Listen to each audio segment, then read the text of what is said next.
जय Shri Krishna friends, welcome to Hari Mukund. आइए आज श्रीमद् भागवत पुराण के दूसरे स्कंद का चौथा अध्याय शुरू करते हैं।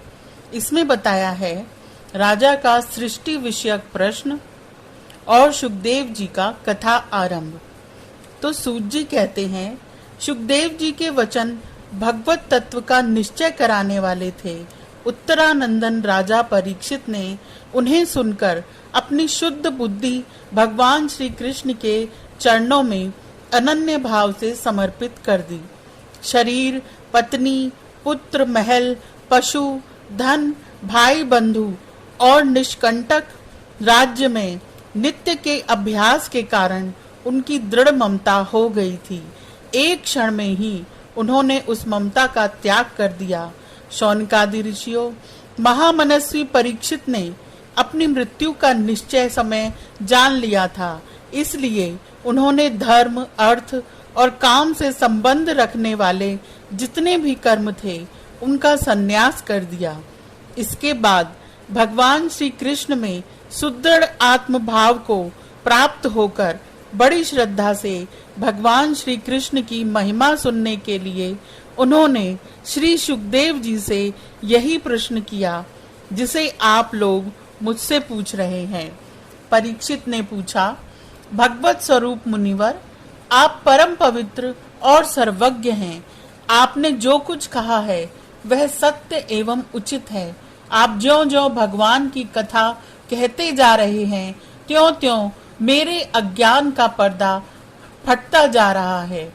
मैं आपसे फिर भी यह जानना चाहता हूँ कि भगवान अपनी माया से इस संसार की सृष्टि कैसे करते हैं। इस संसार की रचना तो इतनी रहस्यमयी है कि ब्रह्म आदि समर्थ लोकपाल भी इसके समझने में भूल कर बैठते हैं। भगवान कैसे इस विश्व की रक्षा और फिर संहार करते हैं। अनंत शक्ति परमात्मा किन किन शक्तियों का आश्रय लेकर अपने आप को ही खिलौने बनाकर खेलते हैं। वे बच्चों के बनाए हुए घरौंदों की तरह ब्रह्मांडों को कैसे बनाते हैं और फिर किस प्रकार बात की बात में मिटा देते हैं। भगवान श्री हरि की लीलाएं बड़ी ही अद्भुत और अचिंत्य हैं। इसमें संदेह नहीं कि बड़े बड़े विद्वानों के लिए भी उनकी लीला का रहस्य समझना अत्यंत कठिन प्रतीत होता है। भगवान तो अकेले ही हैं। वे बहुत से कर्म करने के लिए पुरुष रूप से प्रकृति के विभिन्न गुणों को एक साथ ही धारण करते हैं अथवा अनेकों अवतार ग्रहण करके उन्हें क्रमशः धारण करते हैं।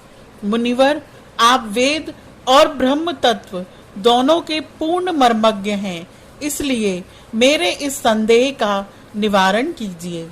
सूत जी कहते हैं, जब राजा परीक्षित ने भगवान के गुणों का वर्णन करने के लिए उनसे इस प्रकार प्रार्थना की, तब श्री सुखदेव जी ने भगवान श्री कृष्ण का बार बार स्मरण करके अपना प्रवचन प्रारंभ किया। श्री सुखदेव जी ने कहा, उन पुरुषोत्तम भगवान के चरण कमलों में मेरे कोटि कोटि प्रणाम हैं, जो संसार की उत्पत्ति, स्थिति और प्रलय की लीला करने के लिए सत्व, रज तथा तमोगुण रूप तीन शक्तियों को स्वीकार कर ब्रह्मा, विष्णु और शंकर का रूप धारण करते हैं, जो समस्त चर अचर प्राणियों के हृदय में अंतर्यामी रूप से विराजमान है, जिनका स्वरूप और उसकी उपलब्धि का मार्ग बुद्धि के विषय नहीं है, जो स्वयं अनंत हैं तथा जिनकी महिमा भी अनंत है।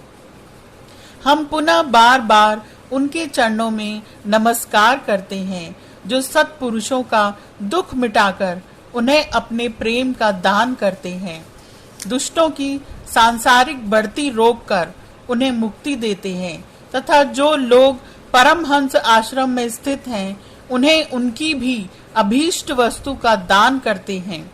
क्योंकि चर अचर समस्त प्राणी उन्हीं की मूर्ति हैं, इसलिए किसी से भी उनका पक्षपात नहीं है। जो बड़े ही भक्त वत्सल हैं और हठ पूर्वक भक्तिहीन साधन करने वाले लोग जिनकी छाया भी नहीं छू सकते, जिनके समान भी किसी का ऐश्वर्य नहीं है, फिर उससे अधिक तो हो ही कैसे सकता है।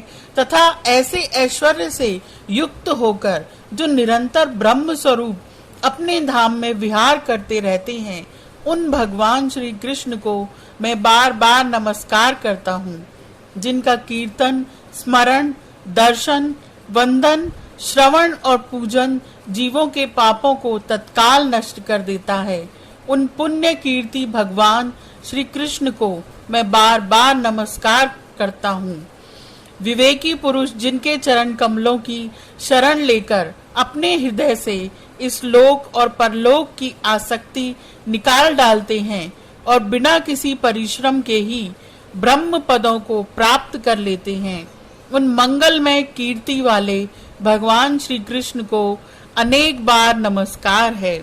बड़े बड़े तपस्वी, दानी, यशस्वी, मनस्वी, सदाचारी और मंत्र वेत्ता जब तक अपनी साधनाओं को तथा अपने आप को उनके चरणों में समर्पित नहीं कर देते, तब तक उन्हें कल्याण की प्राप्ति नहीं होती।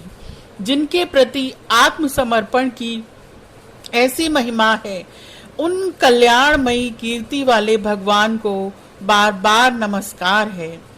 किरात, हूड़, आंध्र, पुलिंद, पुलकस, आभीर, कंक, यवन और खस आदि नीच जातियां तथा दूसरे पापी जिनके शरणागत भक्तों की शरण ग्रहण करने से ही पवित्र हो जाते हैं, उन सर्वशक्तिमान भगवान को बार बार नमस्कार है।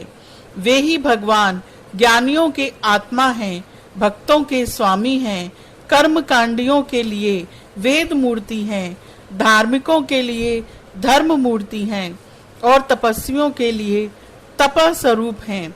ब्रह्मा, शंकर आदि बड़े बड़े देवता भी अपने शुद्ध हृदय से उनके स्वरूप का चिंतन करते हैं और आश्चर्यचकित होकर देखते रहते हैं। वे मुझ पर अपने अनुग्रहिक प्रसाद की वर्षा करें, जो समस्त संपत्तियों की स्वामिनी लक्ष्मी देवी के पति हैं, समस्त यज्ञों के भोक्ता एवं फलदाता हैं, प्रजा के रक्षक हैं, सबके अंतर्यामी और समस्त लोकों के पालन करता है, तथा पृथ्वी देवी के स्वामी हैं, जिन्होंने यदुवंश में प्रकट होकर अंधक, वृषणी एवं यदुवंश के लोगों की रक्षा की है, तथा जो उन लोगों के एकमात्र आश्रय रहे हैं। वे भक्त वत्सल संत जनों के सर्वस्व श्री कृष्ण मुझ पर प्रसन्न हों। विद्वान पुरुष जिनके चरण कमलों के चिंतन रूप समाधि से शुद्ध हुई बुद्धि के द्वारा आत्म तत्व का साक्षात्कार करते हैं, तथा उनके दर्शन के अनंतर अपनी अपनी मति और रुचि के अनुसार जिनके स्वरूप का वर्णन करते रहते हैं, वे प्रेम और मुक्ति के लुटाने वाले भगवान श्री कृष्ण मुझ पर प्रसन्न हों। जिन्होंने सृष्टि के समय ब्रह्मा के हृदय में पूर्व कल्प की स्मृति जागृत करने के लिए ज्ञान की अधिष्ठात्री देवी को प्रेरित किया और वे अपने अंगों के सहित वेद के रूप में उनके मुख से प्रकट हुई, वे ज्ञान के मूल कारण भगवान मुझ पर कृपा करें, मेरे हृदय में प्रकट हों। भगवान ही पंच महाभूतों से इन शरीरों का निर्माण करके इनमें जीव रूप से शयन करते हैं और 5 ज्ञानेंद्रियां, 5 कर्मेंद्रिय, 5 प्राण और 1 मन, इन 16 कलाओं से युक्त होकर इनके द्वारा 16 विषयों का भोग करते हैं। वे सर्वभूतमय भगवान मेरी वाणी को अपने गुणों से अलंकृत कर दें। संत पुरुष जिनके मुख कमल से मकरंद के समान झरती हुई ज्ञानमयी सुधा का पान करते रहते हैं, उन वासुदेवावतार सर्वज्ञ भगवान व्यास के चरणों में मेरा बार बार नमस्कार है।